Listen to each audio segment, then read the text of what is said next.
Bueno, quisiera agradecer en primer lugar la gentileza del comité organizador porque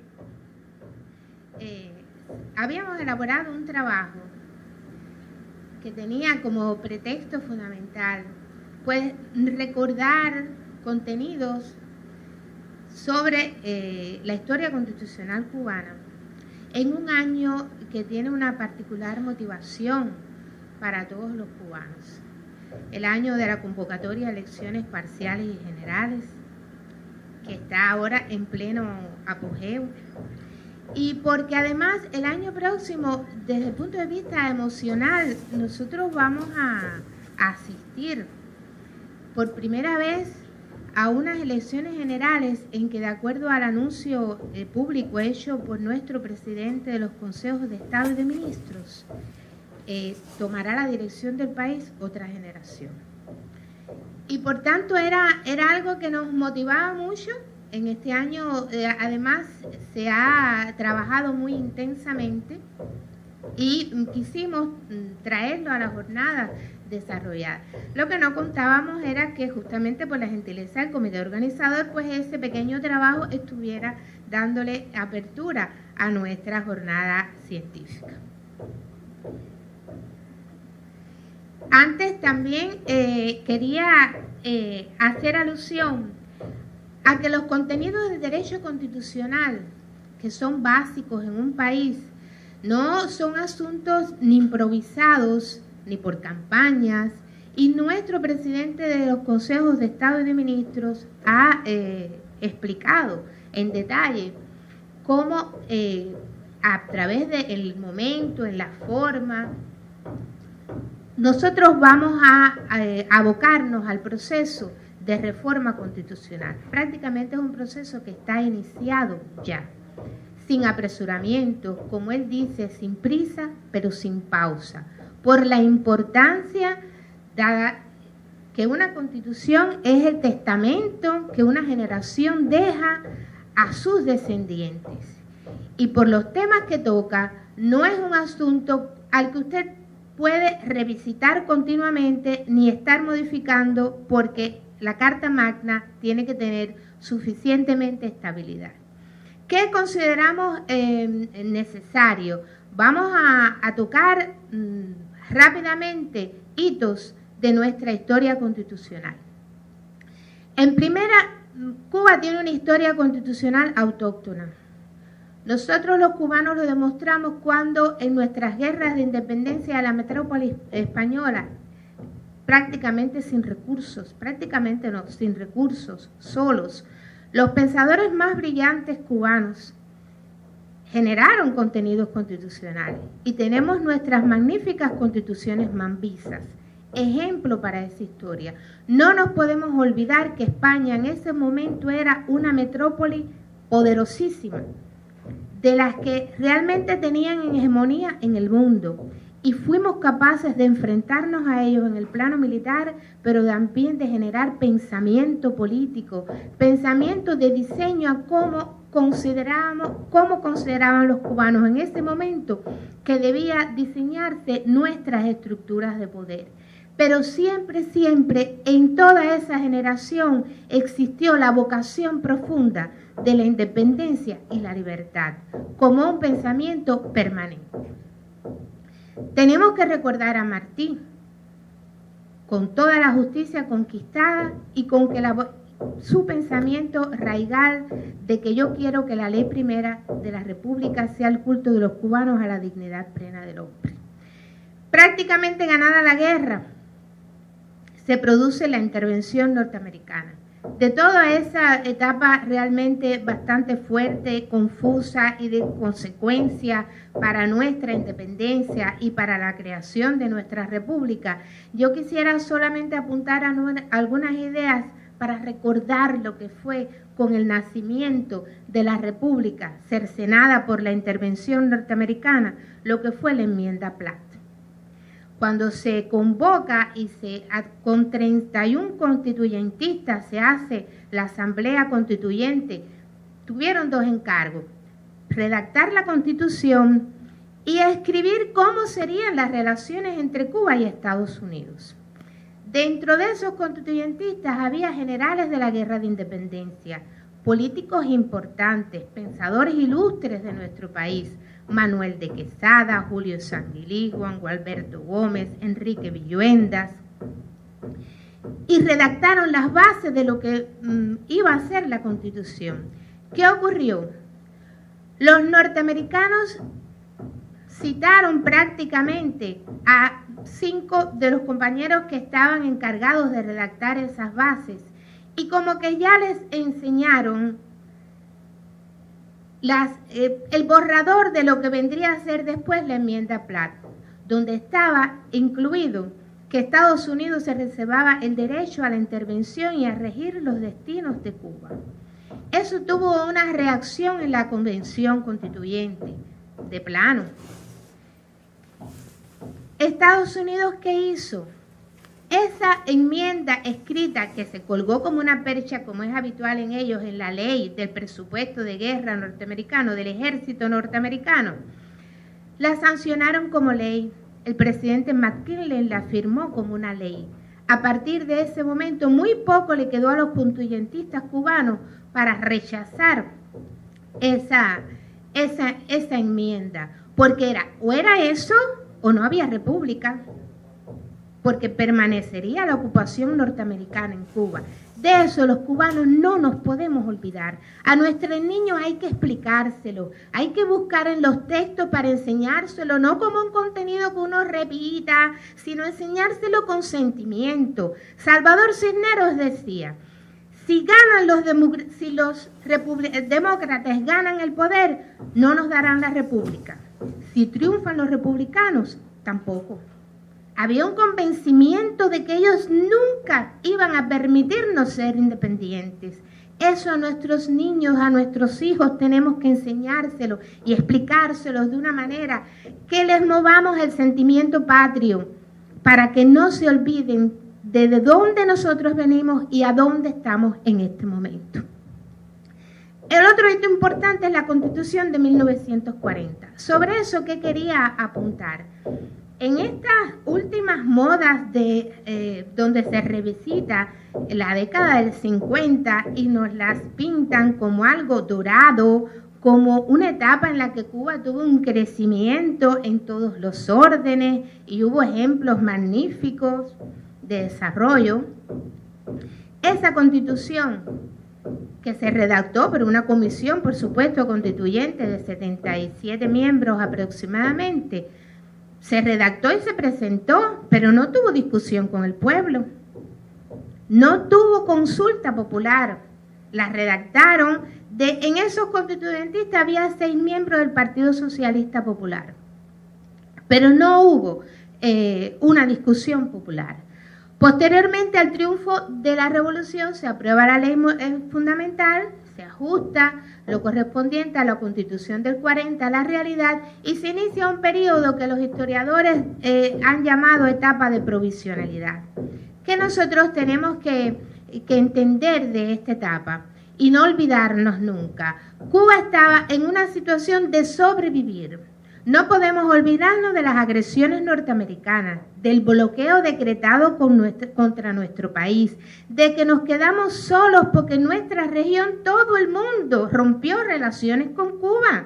Recuerden la OEA, el Ministerio de Colonias, cuando Raúl Roa, con esa gallardía patriótica que lo caracterizaba, dijo, me voy, pero conmigo se van todos los pueblos de América. Y nosotros teníamos que sobrevivir.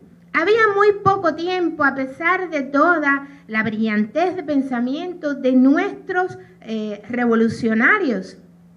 Había que buscar soluciones para nosotros y construyendo nuestra realidad.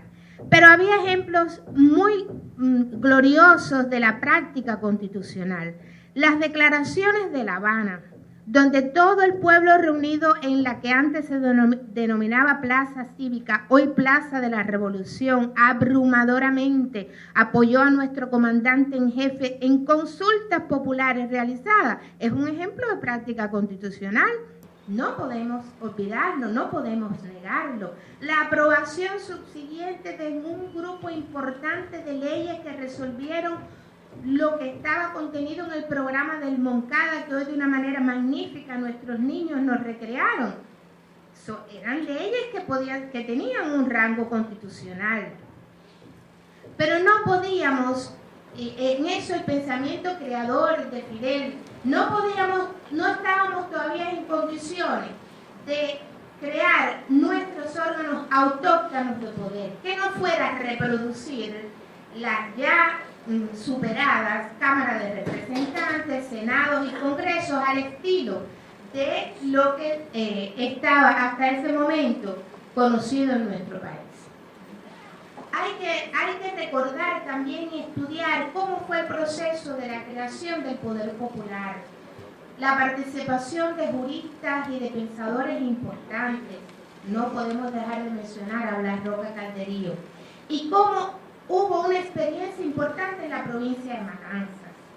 Esa experiencia fue la que nos permitió ir diseñando las bases de cómo podría ser ese gobierno popular, ese gobierno con una participación decisiva de nuestros ciudadanos como protagonistas principales del poder en el país.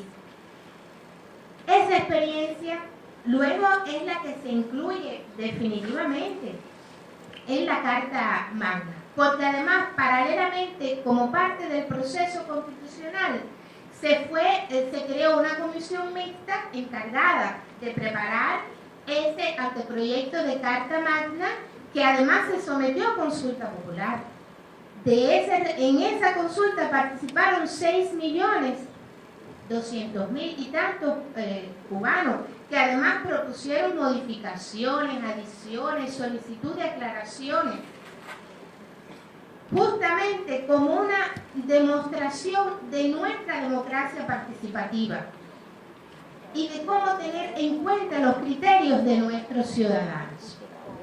Posteriormente, ese texto se sometió a referendo popular. Es decir, que los cubanos tuvimos oportunidad para la Constitución de 1976 de participar 2 veces, de manera directa.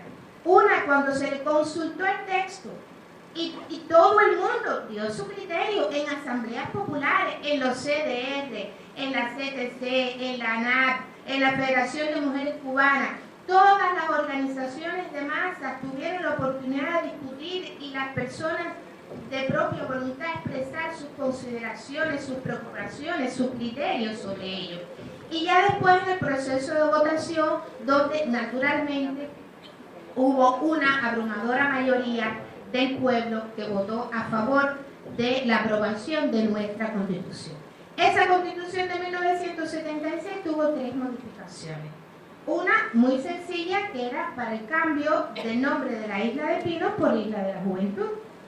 Y 2 esenciales. La de 1992, ocurrida en esa etapa heroica que los cubanos llamamos periodo especial, y a la que en lo personal creo que se le debe todavía, digamos, una construcción épica, porque el sacrificio, la abnegación de nosotros como padres de nuestros hijos y de nuestros padres, para en medio de tantas dificultades económicas, en medio de tantas vicisitudes, seguir acompañando a la dirección histórica de la revolución y avanzar y no dejarnos caer y no renunciar a nuestros ideales de justicia.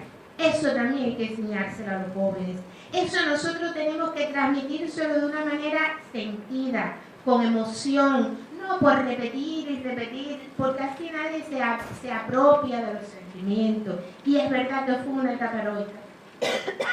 En ese momento se hace una modificación de la Constitución justamente para ir acomodando el texto a las nuevas circunstancias económicas, donde había que refrendar la propiedad de las empresas mixtas, donde había que fortalecer y perfeccionar el poder popular, donde se abrió la participación de los religiosos.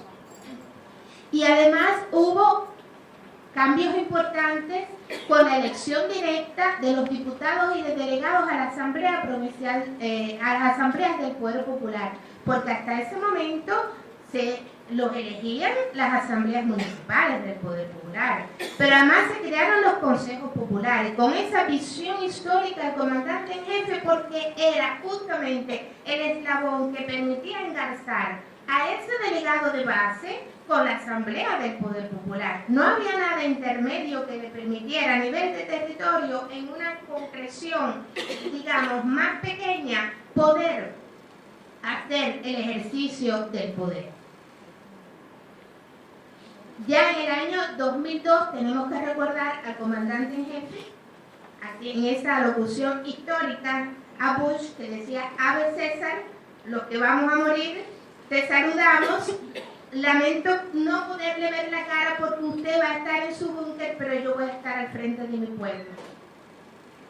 Y ese es un momento realmente decisivo, porque esa modificación blindó el carácter el carácter socialista en nuestro sistema político e imposibilitó su destrucción por vía constitucional. ¿Qué debe ser una constitución? Esto es un repaso rápido. ¿Qué debe ser una constitución? Bueno, los estudiosos del derecho constitucional es que obviamente la constitución es donde se objetiva jurídicamente la soberanía.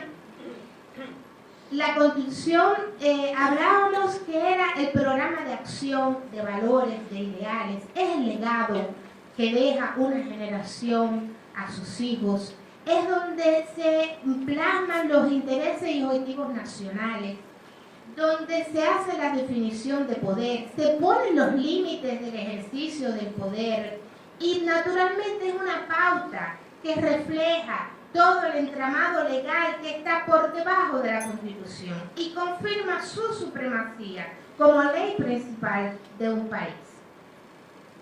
A ese respecto quisiéramos leer la afirmación del profesor español de Derecho Constitucional, Javier Pérez Royo, cuando dice: las garantías constitucionales son las instituciones a través de las cuales se produce el tránsito de la Constitución exclusivamente política, como una declaración de poder político, también como norma jurídica, y del derecho político al derecho constitucional. Hay una tendencia a reducir, a minimizar la democracia a la elección. Generalmente cuando se produce el momento de llegada a las elecciones, pues rápidamente empiezan los criterios y se hace, digamos, se reduce, se achica el sistema electoral que tiene un país, y a eso se quiere limitar el ejercicio de la democracia. No, para la democracia nosotros tenemos que recordar al comandante en jefe en su genial entrevista concedida a Tomás Borges, que se conoce con el título de Un grano de maíz, donde él dice, en esa conversación con Tomás Borges, que él considera democracia. Y hace un tránsito en esa definición por cuestiones que no podemos olvidar, que son esenciales, como la vinculación con el pueblo, que el gobierno emerja y tenga el apoyo del pueblo, que se consagre a trabajar enteramente a favor del pueblo y por los intereses del pueblo, implica la defensa de los derechos de todos los ciudadanos, y dentro de ellos el derecho a la independencia, a la libertad, a la dignidad nacional, al honor. Significa la fraternidad, la igualdad verdadera, la igualdad de oportunidades para que el ser humano que nazca y para cada inteligencia que exista. Ese es un antecedente del concepto de revolución. Ahí estaba madurando sus ideas para ese genial concepto que nos ha legado de qué cosa es revolución. Ser tratado y tratar a los demás como seres humanos. Entonces, cuando nos quieren o cuando nos tratan de confundir con la reducción del concepto de democracia solo al sistema electoral, hay que pararse ahí en un momentito. El sistema electoral es una arquitectura. El sistema electoral es un proyecto prácticamente de una ingeniería, porque usted tiene que hacer visibles cálculos para ver cómo va a establecer la representación, de qué manera, cómo es la proporción, etc. Pero es que democracia es mucho más que eso. Y a la representación no se puede renunciar.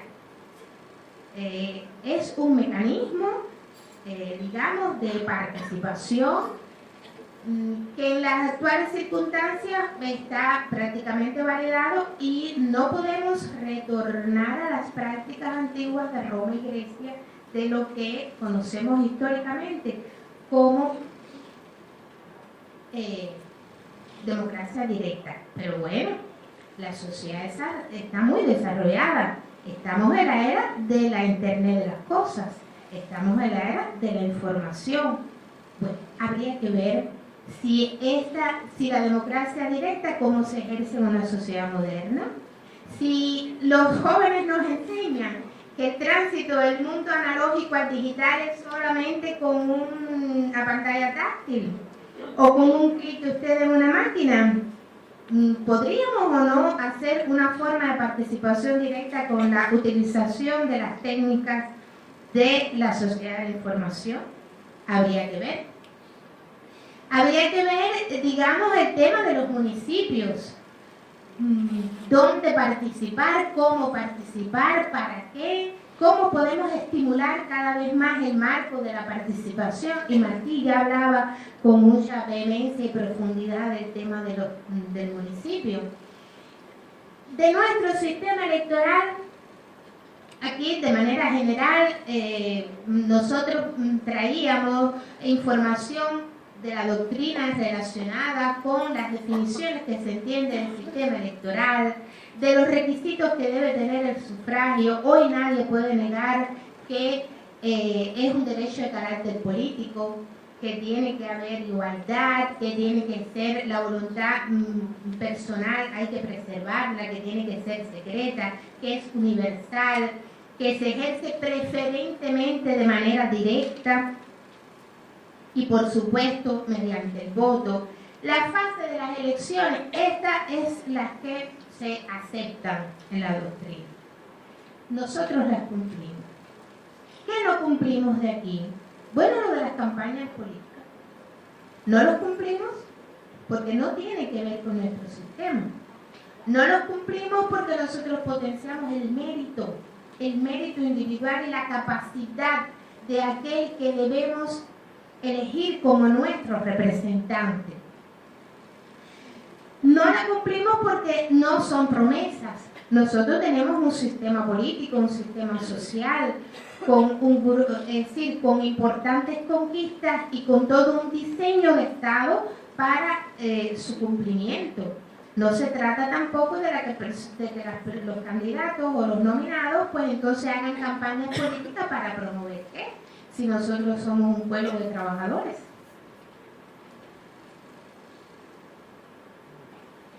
Lo que regula nuestra ley electoral respecto a las elecciones de los delegados, la constitución de las asambleas, las formas en que se cumplen los cargos, las votaciones, las características que nuestra ley electoral en el artículo 4 dispone para el voto, es decir, los derechos políticos que tenemos los cubanos para elegir y resultar elegidos, para votar, para estar inscrito en nuestro registro, para verificar que efectivamente aparezcamos en esa reelección, para presenciar los escrutinios, que eso a la gente no le da mucha importancia, pero realmente es muy democrático que usted con total transparencia pueda ver qué resultó en la elección de su colegio electoral, los requisitos y las incapacidades. En eso es importantísimo la preparación que tengan los compañeros de los colegios electorales, los términos del mandato de 2 años y medio y de 5 años en el caso de los diputados y los delegados, y el papel de las comisiones electorales y de las comisiones de candidatura. Miren, una de las medidas que está propugnando la contrarrevolución a través de los enésimos proyectos, usted sabe que ahora con la informática hacer una página web no es muy difícil, y cualquiera de de que sean 2 personas, pues cuelga una página web y cuelga no sé cuántos proyectos. Hay un sitio por allí que tiene 45 propuestas de legislaciones para aprobar y para debatir. Aquello es una cosa fantástica. Cuando usted abre aquello, se da cuenta que han copiado malamente de un libro, que ponen 3 o 4 preceptos y eso supuestamente es una ley. Pero una de las cosas que están tratando de desvirtuar y que nosotros tenemos que defender es el papel de las comisiones electorales como autoridades y de las comisiones de candidatura. Miren, una de las cuestiones más democráticas que tiene nuestro sistema es el papel de las comisiones de candidatura, porque ahí está reflejada las fuerzas más importantes de nuestra sociedad. Desde los campesinos, los estudiantes, las mujeres, los obreros, todos estamos representados allí. ¿Qué mejor órgano? A ver, ¿qué mejor herramienta para poder realmente participar y organizar en un proceso electoral? Y estas nos las están desvirtuando. Bueno, ¿cómo se hace la constitución de las asambleas municipales, de las asambleas provinciales, de la elección de la dirección de la Asamblea Nacional y del Consejo de Estado, que no se la repito porque eso es conocido por todos? El referendo, lo que se pregunta a las personas, a los ciudadanos, a la hora de, consultársele sobre la modificación. Bien, estos eran pequeños apuntes que nosotros teníamos en el ánimo de participar en este año tan importante que estamos en elecciones, recordando hitos de nuestra historia y recordando también peculiaridades de nuestro sistema democrático y de nuestro sistema electoral. Reiteramos que Cuba tiene una historia constitucional autóctona. Lógicamente, cuando hay un cambio de las circunstancias históricas, de las condiciones económicas, de las condiciones sociales, tiene que esos cambios verse reflejados en la Carta Magna. Eso no lo podemos negar. Ha llegado un momento importante para hacerlo.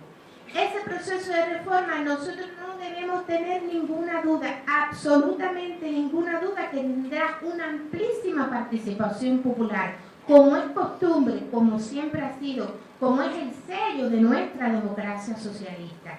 Que hay cuestiones a debatir y que no tenemos duda que generarán intensas y productivas polémicas, muchísimas. Por ejemplo, el fortalecimiento de los mecanismos que aseguren la supremacía de la Constitución. ¿Cómo será? Que allí hay, mecanismos diversos y hay para discutir defensorías del pueblo, qué seguirá haciendo la Fiscalía. Todo eso es objeto de debate. Ustedes lo ven seguramente en las redes, en las publicaciones. El papel de la Fiscalía, cómo será, cómo se perfecciona la participación popular en la gestión estatal. Hay que fortalecerla realmente para que nos sintamos realmente protagonistas de la conducción de las decisiones. La mayor autonomía de los órganos del poder popular. Ahorita hablábamos del papel que tienen los municipios como centro importante para el desarrollo de nuestra sociedad. ¿Cómo será la representación? ¿De qué manera? ¿Cómo la vamos a hacer? ¿La mantendremos de la manera que está ahora? ¿El funcionamiento de la Asamblea Nacional del Poder Popular? Habrá que perfeccionarlo, habría que ampliarlo, 2 veces al año como es hasta ahora, será necesario más. Y, naturalmente, el reforzamiento de la defensa de los derechos ciudadanos. Toda Cuba tiene interés en este proceso y todos tenemos que prepararnos para participar. Muchas gracias.